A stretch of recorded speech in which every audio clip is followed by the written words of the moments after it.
రాక్షస ముద్రిక అనే చందమామ కథ చెప్పుకుందాం.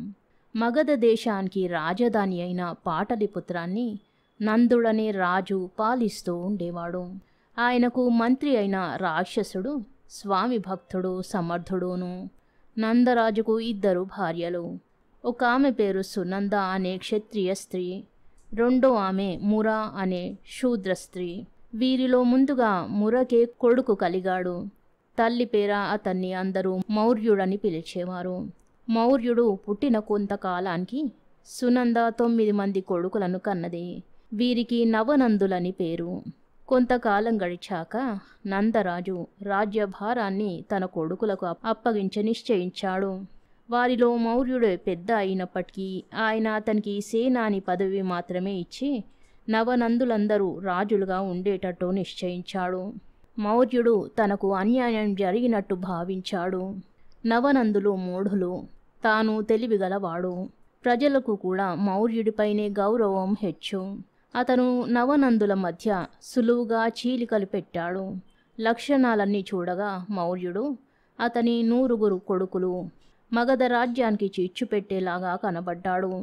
అందుచేత నవనందులు మంత్రులు కలిసి కుట్ర చేసి మౌర్య వంశ నిర్మూలనానికి ఉపాయం ఆలోచించి వారినందరినీ ఒక పాతాళ గృహంలోకి పంపి ద్వారం మూసేశారు. అక్కడ 100 కంచాలలో భోజనము, 100 దీపాలు ఉన్నాయి.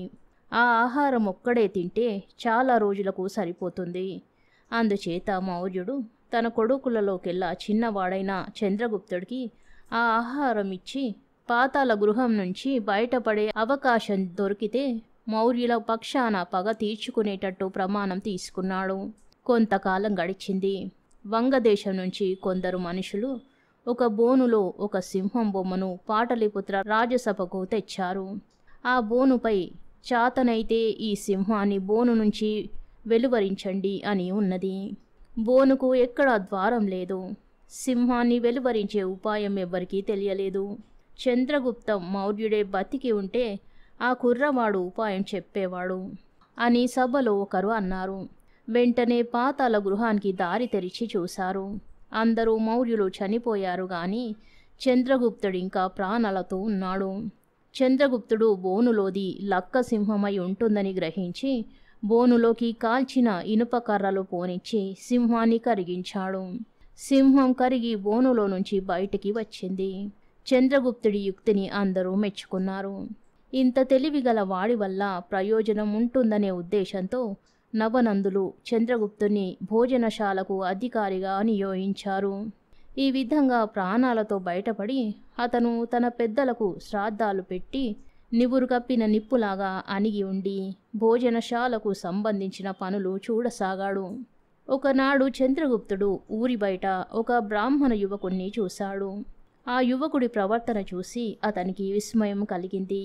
ఎందుకంటే ఆ బ్రాహ్మణ యువకుడు తన కాలిలో గుచ్చుకున్న దర్భముళ్ళును తీసి కాల్చి భస్మం చేసి దాన్ని నీటిలో కలుపుకొని తాగేశాడు. స్వామి, ఎందుక దర్భముళ్ళును కాల్చి బూడిద చేశారు అని చంద్రగుప్తుడు అడిగాడు.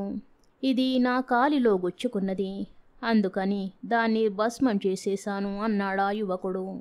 కానీ ఆ భస్మాన్ని నీటిలో కలుపుకొని తాగడం వల్ల ప్రయోజనమేమిటి అని చంద్రగుప్తుడు మళ్ళీ అడిగాడు. అలా చేయకపోతే నా కోపం నన్నే దహించేస్తుంది అన్నాడా వింత బ్రాహ్మణ యువకుడు. చంద్రగుప్తుడు అతని అహంకారానికి పట్టుదలకు ఆశ్చర్యపోయి అలాంటి వాడి అండ తనకు అవసరమని నిశ్చయించుకొని, మీ పేరేమిటి, ఎక్కడికి వెళ్తున్నారు అని అడిగాడు. నా పేరు విష్ణుగుప్తుడు, అందరూ నన్ను చాణుక్యుడు అంటారు. రాజుల వెంట భోజనం చేసే బ్రాహ్మణులలో అగ్రస్థానం ఆక్రమించి భోజనం చేసే ఉద్దేశంతో వెళ్తున్నాను. ఈ ఏర్పాట్లు చేసే శూద్రుడొకడున్నాట, అతన్ని కలుసుకోవాలి అన్నాడు బ్రాహ్మణ యువకుడు. స్వామి, నేనే ఆ శూద్రుణ్ణి అన్నాడు చంద్రగుప్తుడు. నందమహారాజు మనవన్ని శూద్రుడన్నందుకు చాణుక్యుడు చాలా నొచ్చుకుని తన పశ్చాత్తాపం తెలుపుకొని, నీకు నా వల్ల ఏ పని కావాలన్నా చెప్పు, చేసి పెడతాను అన్నాడు. మా ఇంటికి ఒకసారి దయచేయండి, అంతే నేను కోరేది అన్నాడు చంద్రగుప్తుడు. చాణుక్యుడు ఆ ప్రకారమే చంద్రగుప్తుడి ఇంటికి వెళ్ళి నవనందులు మౌర్య వంశాన్ని నిర్మూలించడానికి చేసిన కుట్ర. చంద్రగుప్తుడు పగ తీర్చుకోవడానికి శపథం చేసి బయటపడిన వైనము తెలుసుకున్నాడు. చాణక్యుడు తరువాత భోజనశాలకు వెళ్ళాడు. తూర్పు ముఖంగా 9 విస్తర్లు వేసి ఉన్నాయి. వాటి పక్కన బంగారు పాత్రలు పెట్టి ఉన్నాయి. అవి నవనందులు భోజనం చేసే స్థానాలు. వాటికి ఎదురుగా కొన్ని వెండి చెంబులు, మరొక విస్తరి ఉన్నాయి. ఇవిగాక ఇంకా అనేక వేల విస్తర్లు వేసి ఉన్నాయి. ఆ వెండి చెంబులు గల విస్తరి యోగ్యుడైన బ్రాహ్మణుడికిని, మిగతావి సామాన్య బ్రాహ్మణులకని తెలుసుకుని చాణక్యుడు ఆ ప్రత్యేక బ్రాహ్మణ స్థానంలో కూర్చున్నాడు. కొంతసేపటికి నవనందులు వచ్చి చాణక్యుణ్ణి చూసి, ఎవరి కుర్రవాడు, బయటికి గెంటండి అన్నారు. నా యోగ్యతను పరీక్షించి నాకన్నా యోగ్యుడున్నట్టయితే అతనికి మీరీ స్థానం ఇవ్వవచ్చు అన్నాడు చాణక్యుడు న్యాయంగా.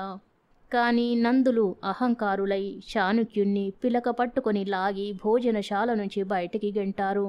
మిమ్మల్ని సర్వనాశనం చేసి మీ రాజ్యాన్ని శూద్రుడికి ఇవ్వకుండా ఈ పిలకముడి వెయ్యను.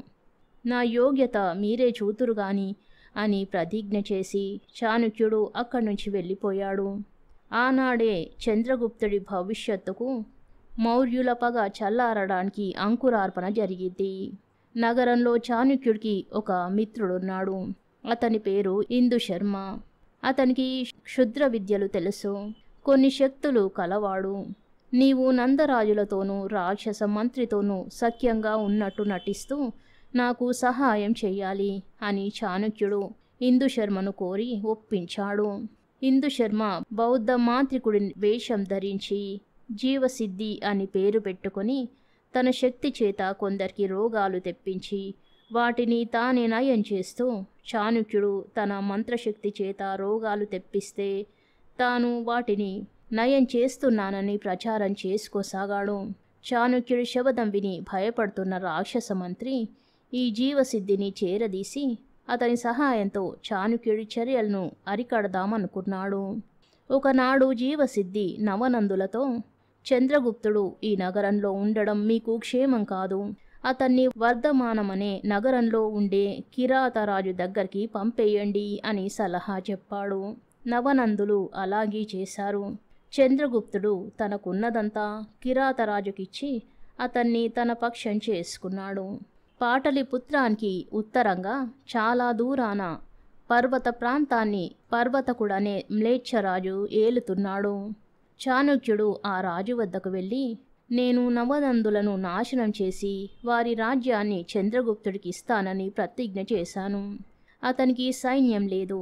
మీరు మీ బలాలను సహాయం చేసి గెలిపించినట్టయితే మీకు అర్ధరాజ్యం వచ్చేటట్టు చూస్తాను అన్నాడు. పర్వతకుడు తన తమ్ముడితోనూ కొడుకుతోనూ రహస్యాలోచన చేశాడు. నందుల అర్ధరాజ్యాన్ని చాణక్యుడి సహాయంతో గెలుచుకున్నాక చంద్రగుప్తుణ్ణి బలహీనుని చేసి పూర్తి రాజ్యమే పుచ్చుకోవచ్చునని వారు నిశ్చయించుకొని చాణక్యుడితో సరేనన్నారు. ఒక పక్క నుంచి పర్వతరాజు సేనలు, మరొక పక్క నుంచి చంద్రగుప్తుడు, కిరాతరాజు సేనలు పాటలిపుత్రంపై వచ్చి పడ్డాయి.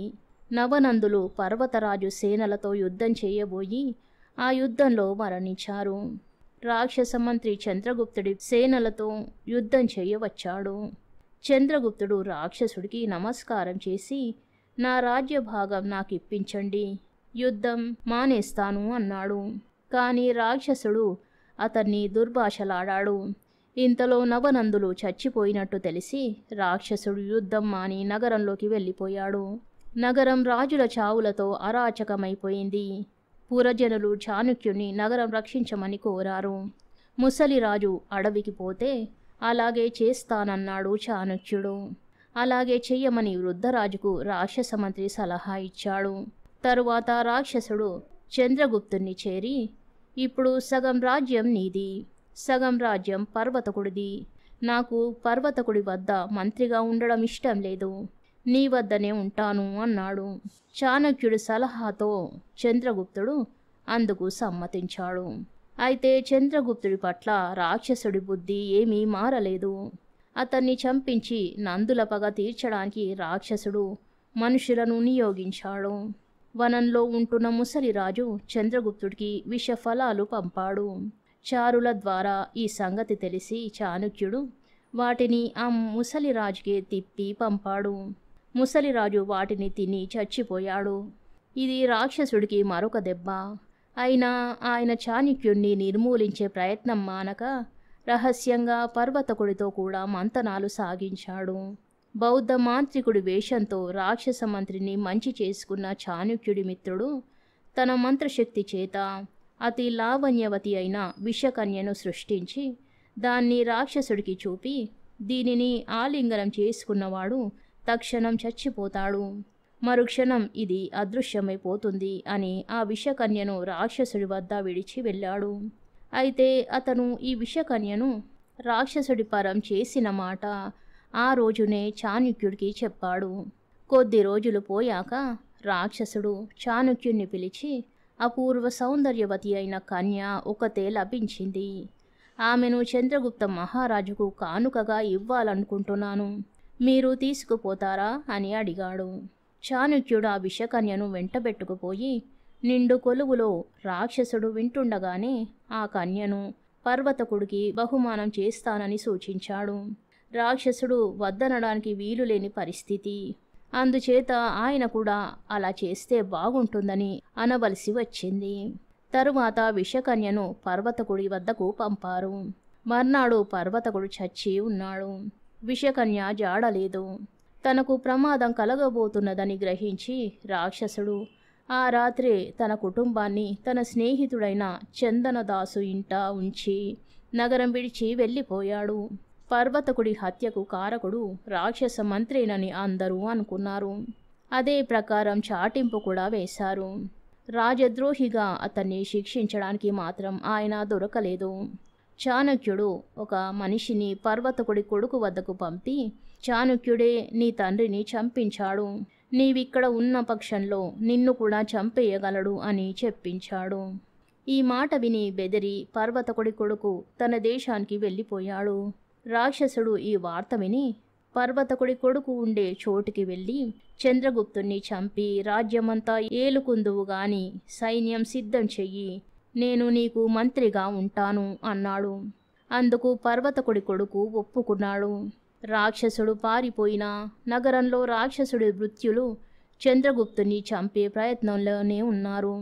చంద్రగుప్తుడు నగర ప్రవేశం చేసే సందర్భంలో ఉత్తర గోపుర ద్వారం వద్ద దారువర్మ అనేవాడు పెద్ద ఎత్తున అలంకరణలు చేస్తూ ఉండడం చూసి చాణక్యుడు శంకించి చంద్రగుప్తుడు రావలసిన సమయానికి అతని ఏనుగు మీదనే పర్వతకుడి తమ్ముణ్ణి పంపాడు.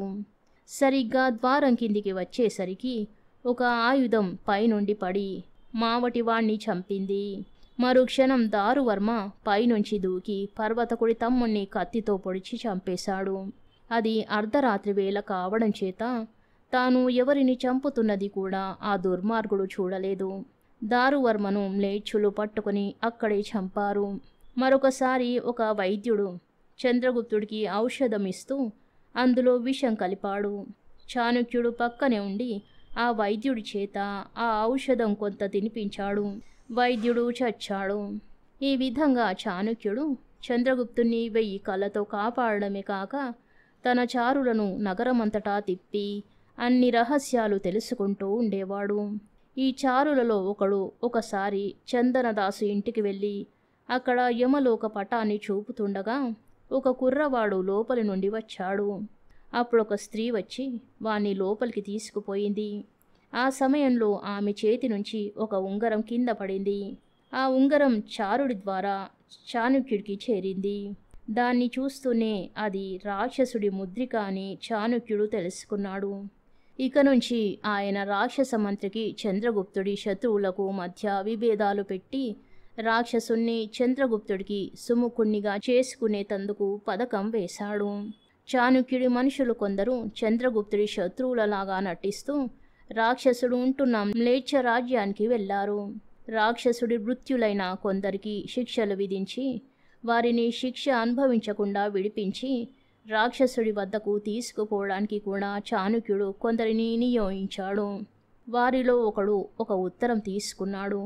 అందులో రాక్షసుడు చంద్రగుప్తుడికి ఒక రహస్య లేఖ రాసినట్టుగా ఉన్నది.